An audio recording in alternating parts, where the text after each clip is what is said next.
It's like almost 11 o'clock. I'm not usually up this time of night, but it's around the full moon, and around the new moon and the full moon, I don't really get that much sleep. So this is my usual state. I was writing in my journal because that's what I do around the evening time. I've been paying attention to what I gravitate to naturally around certain hours of the day. And during the day, I seem to be, hold on.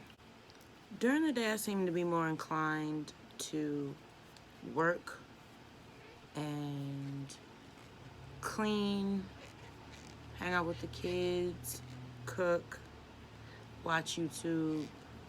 But in the evening, that's when I get creative. That's when I want to paint and write music, things like that. During the day in the sun, I like to look at the sky and listen to the birds and think. I've been making a lot of space for that so that I can figure out things in my head. Spending less time in media. Because our ancestors used to watch the sky like we watch televisions.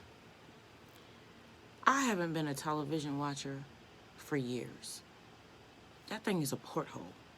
I have never trusted televisions. I've never felt comfortable in front of them. And I'm an 80s baby. I remember coming up in a time where around 1 or 2 o'clock, they would play the national anthem and show the waving flag. And then white noise would pop up. You'll see that thing in horror movies.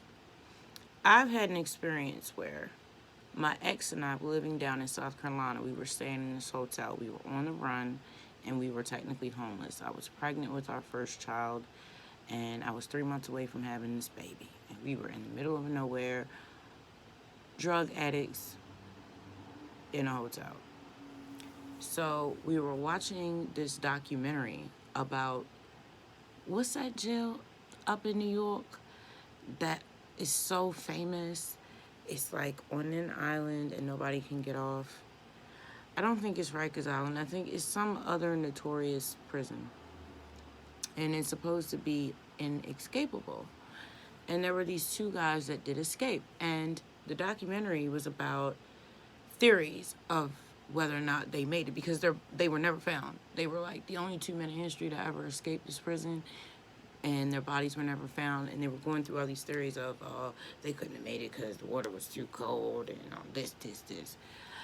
And as we were watching this, I think it was probably about 11:30, 12 o'clock at night, all of a sudden, this shadow darted out of the television. That joint went shoot, shoot, shoot. I looked at Ghost. Ghost looked at me, and Ghost is my ex-husband. And we going like this, so I don't have to ask him if he saw it, because both our heads were going like this. And after we finished going like this, we looked at each other, because it went dark, dark, dark, and then it went out the room, like under the door. And I lost it. Absolutely lost it. I'm like, what the fuck? You got me up in here with this white boy shit. I ain't never in my life been through something like this. You need to get us another room. Like, it was crazy. It was crazy. So, needless to say, I don't play with TVs. I do not play with televisions. There's a big screen that my second eldest son bought when he was staying with me. He bought it for his younger siblings to play video games on. Don't nobody use that. It sit right on in the living room, which our living room is a photography studio. If you see my other video, The Divine Feminine Meets Divine Masculine, you'll see that we were doing a photo shoot in there for my new song, No Fear, now available on all streaming platforms worldwide. And so that's what our living room is. That is a work area. And then we have the kitchen that Judah runs his bakery out of, that I deep clean 3 times a day, that the kids also use as a dance studio from 2 a.m. to 5 a.m. and from 8 p.m. to 1 a.m. in the morning. So we have to use different areas of our room as blocks You can't tell me I'm not rich. In my head, this mansion, every room doubles for like, well, should I say triples, for 3 different activities at different times of the day. My house is always clean. My bills are always paid. I make sure these kids have whatever type of meal that they want. We basically just be making food that you would order from a store. We make it here. Sure to be in there making donuts and cookies and bread. I'm in there making taco bowls and stir fries. It's like these kids, who is not rich? Because in order to manifest what you want, you have to feel that you already have it. I lived for so long in a lack mentality, in a lack space. And I do my own pedicures, manicures. You know, my daughter does my hair, but I care for my hair, my natural hair. Only thing I can't do is like braid it. I can twist it, but I don't care to because I have very thick hair, and I used to have very long hair, but I cut it. Have a dramatic episode because when we moved in here, these places had roaches, okay? But things happen, and we evolve, and we move forward. And I was writing in my journal, and I was just writing about how I was grateful because when I was in recovery, we learned low key about manifestation. Like, if you want more, you gotta be grateful for what you have, type stuff. And they're like, if you feeling real low in life, low in spirit, bust out your gratitude journal. Keep a journal of things that you are grateful for. And by the third thing you write down that you're grateful for, you won't feel like a piece of shit no more. And it worked. I learned a lot in rehab. When I tell you, I thought I was a horrible person until I went to rehab. First of all, I was very shocked at how much sexual trauma there was on both sides of the sexes. Males and females being molested, being raped, even staff. Everyone. It was everyone's story. Didn't matter how old they were, young, what ethnicity, whether they were rich or poor. I was shocked by that. But the other thing that I was shocked by was, first of all, how many people did not love their kids? Oh my God. Like, I was blown away by that. And the rehab I was at, well, the inpatient rehab that I was at when I came back here was all females. But the one I went to after I was in the psych ward, okay, so somebody tried to poison me and I was suicidal. So when I went to the hospital, because I was dying because someone poisoned me, they give you a questionnaire and they assess you, and they found out that I was suicidal, so they sent me to the psych ward. Once I was able to like start to formulate words and give a fuck enough to respond to people when they spoke to me, they found out about my addiction, whatever, physical addiction, and they asked me if I wanted to go to recovery, which honestly, rehabs I had only heard about in movies about people that lived in California. I did not know that they were a real thing. I did not know what they really were. So I was like, yes, there's a place I can go to and I can get off of drugs. Well, yeah, take me. What are you talking about? My insurance pays for it? Yes, send me. The hell? What? So I went to the middle of the mountains in Cumberland, in the middle of nowhere. It was like deer running around in the front yard. Looked like the Alps. It was just picturesque. It was the most beautiful thing I'd ever seen. I was in the most beautiful scenery, and I was at the lowest point in my life. My husband was gone. My kids were gone. My pieces of my body were gone. Pieces of my mind were gone. Everything that I had were gone. I had a mansion. I had my kids. I had a career. I lost everything behind this stupid-ass man and these punk-ass drugs. And it was awful. I had nothing. But somehow the people there nursed me back to health between that and nature, because when I tell you I went outside, I picked up every leaf, twig, berry, stone that I could find, and I decorated my room. Staff used to come in there and just stand there and just breathe and just be like, this is so peaceful. I didn't even know. I was just such an unconscious witch. I did not know what I was doing. But I was healing myself. That was the natural thing for me to do. Take long showers, get to that water, always get on them knees, always praying, always looking to the sky, always looking at these stars, looking at that moon, and just crying, feeling like I wasn't meant to be here, always taking my shoes off, putting my feet in that ground. Like, even before I knew what I was doing these things. And so I would take all these pieces of nature and put it in my room. And every day I would take a walk out there and I would just be picking up stones and rocks. And I would just, as the leaves would wilt, I would take them back outside and I would get new leaves and new stuff. And I would just keep doing that. I was there for like weeks. Actually, I was there longer than I was supposed to. So I went from the hospital psych ward to that inpatient. It's like urgent inpatient. And then you apply to go to a local inpatient that's more long-term care. That was several months. So I went to that one. Yeah, it was such a long process. So I ended up going to that. And so altogether I was in rehab for 9 months. I would have actually stayed there longer if people weren't threatening to take my kids and send them here, send them there, whatever. My adopted mother was supposed to be taking care of the kids. She was only keeping them for a check, didn't want to return them when I actually had the money to take care of them. And then when I was in rehab, actually trying to change my life, she then wanted to give the kids back. And then my husband, who was still my husband, was actually dealing with some chick on the side because he is a scam artist and a liar and a hustler. And he was getting back at me over some stuff that I guess I'll explain later. And he ended up having a baby with her while acting like we were going to get our family together. So I was going through a divorce while going through rehab and trying to get my kids back, and then stepping out of rehab, getting all the kids back at one time, plus 2 of their little friends, and then being the only one working, having to take care of everybody while going through a divorce, and supposed to be starting Masters of Fate Music, which is my indie music label.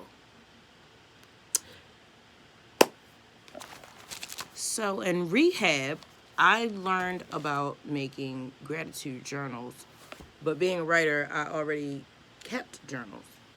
I mean, I got journals on journals on journals, like journals on journals on journals on journals on journals on journals on journals on journals on journals on journals on journals. Like, I'm a writer for real. Like, I really do this. And actually, while I was in recovery, I wrote a book about my experience. I wrote every single day that I was in there. And I would keep notes on what I learned, what I went through, everything. I document anything. I'm a whole ass scribe. Color say shut. Think Thought was my uncle, but he's really not. Raw was my dad, so I'm really hot. Because I'm born from the sun. But I'm not a thought. Yeah, I take this recovery thing very seriously. I never didn't take it seriously. I think I took it more serious than anyone else because I don't see anyone else. Let me not say that, okay? Because I didn't even talk to anybody enough to be in anybody's business right now. I don't go on Facebook. I don't keep up with people. Like, I post what I'm doing and I get off. Because I don't trust anybody and I don't feel like I have the capacity to have relationships outside of my children. So it's really no point in doing anything except what I do every single day. Because it's really hard to be me and be here doing this stuff by myself, being me. So I have to focus on managing that 24/7. I said all that to say, when I was writing in my journal, I was talking about like how I'm grateful for God. Who is Goddess to me? Like, that's my mom. To me, God is a feminine energy. It is also masculine, but it's primarily feminine. And she is my great mother nature, you know. And that is where I find my solace. That is who raised me. When you say mother to me, that's who I think about. And so in my notes, I just revere her and I just tell her how much I love her and how grateful I am to her, because honestly, she's the only person that's been there for me. And I say person like it's not a whole everything, but Goddess is all that's been there for me. Mother nature, mother, she's the only one that's been there for me and never let me down, no matter what. And it's like, there's no way that I could ever blame God, Goddess for anything that's happened to me because she didn't do it. Humans did it. People did it, okay? She's never done anything but try to help me. I've done nothing but be disrespectful. So now, I just want to be better. So, like, I wrote, I am my mother's child, talking about goddess though, right? And I said I always wanted my mother to be proud of me. But then writing that took me back to, I felt attached to the heartstrings of my past of how I always wanted my adopted mother to feel about me. Because she does not like me. She actually told me on more than one occasion, I love you, but I don't like you. And I don't even believe that she loves me. I don't know what her deal is, or why she even adopted me, just to try to destroy me. I don't really understand that, but I always loved her very much. She was a huge role model to me. You know, my drive to educate myself came from her, and I appreciate so much of what I learned from her. I don't understand why she doesn't love me or doesn't want to be a part of my life or why she's so destructive. But, like, I wish I had parents. I would be such a loyal daughter. I would do anything. I would be the best daughter. I would do the absolute most. Like, if she would let me, and if I knew who my actual parents were, and if she actually wanted to be a parent to me, and if my adopted dad wasn't estranged and actually wanted to be a parent to me and not just a creepy, scary old dude, I would be so loyal to them. I would clean their houses. I would cook for them. I would give them half my money. And she don't even know. When I make my first million, if she'd have treated me better, I'd have gave her half. Now she only getting a piece. 1% of a million is still a lot more than nothing. She don't know I'm finna pay off all of her debt and make sure that she's straight. You know, and I'm probably going to end up doing that for her whole family, even though they treated me like crap. I'm so grateful because I was in a whole ass system. She still adopted me and took me in. I still got to go to private school. We still went on vacation every year. I still went to camps every year. I still had every book that I wanted. I didn't know what poor was until I met Ghost, punk ass. I had a good life in a lot of ways, and I have to honor that and her, even though she was a freaking nightmare and did things that no one should ever do to a human being. On the same token, I'm a hard motherfucker. In spite of. So, hey, I still win. And what I do know is that I need to stop acting like I didn't see Raja text me 10 minutes ago because he left his key. So I will talk to y'all tomorrow.